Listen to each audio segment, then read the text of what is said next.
What's going on, everybody? I am going to jump right into the video. So I am starting off with a word study card from Open Journey, and I'm going to be using a alphabet die set from Altenew and some paper from By the Well for God.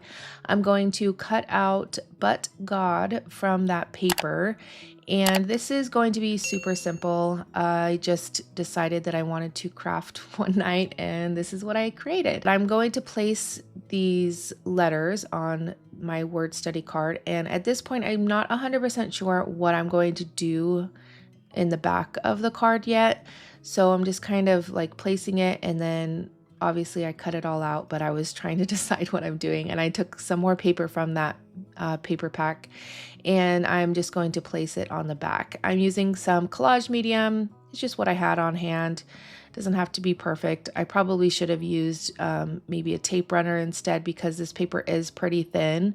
So I didn't really think about that, and it kind of bubbled up a little bit in some areas, but I think it should be fine. So I'm not placing it on the full card because I want the trust and all of the Bible verses at the bottom to still show. So I wanted those letters to stand out a little bit more. So I'm taking some archival ink in black soot and inking up the edges on those. As you could see, it's, again, the paper is very thin. I probably should have backed it with some cardstock or something. I did decide to ink up the edge of the card, and you could see where that paper got a little bubbly. And I felt this card needed a little bit more something to kind of help transition the paper into the bottom portion of the card.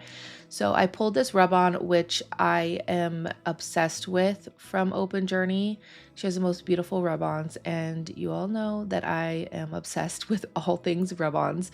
So I put that right there. It was perfect, and I could have probably stitched it for real, but I was too lazy to pull out my sewing machine.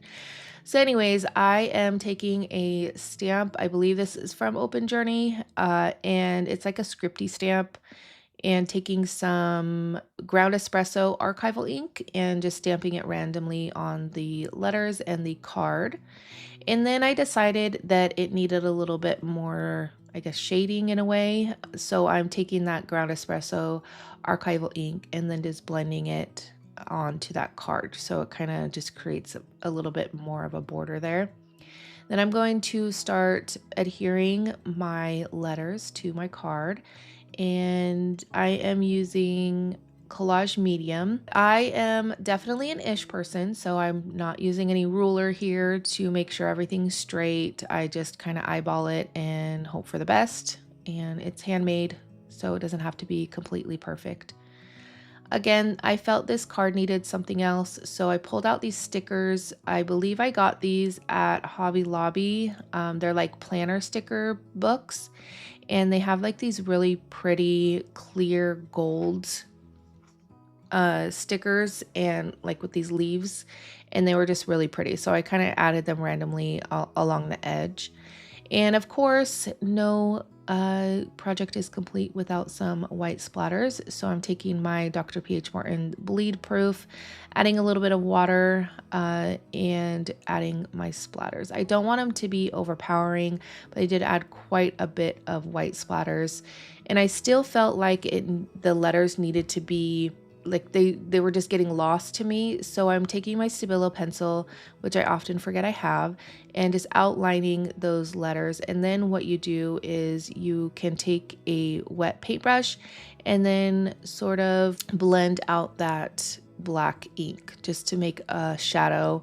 And I probably added a little bit too much, but you know, it's okay. I wanted to tie in some more gold because I added the gold stickers. And so I'm taking some foundry wax and just splattering it on. I did add a little bit of isopropyl alcohol to thin it out a little bit so I can splatter it. You do have to heat set the foundry wax, or else it will just flake right off. All right, so here is the card all finished. I absolutely love how it turned out. It is honestly better than I had imagined. I did want to put this in my Bible journal, but I can't find it anywhere, so I had to order another one. Anyways, here is an up close look at the word study card, and I hope you guys enjoyed. And I want to thank you all so much for stopping by. And as always, don't forget to stay creative, and I will catch you all later.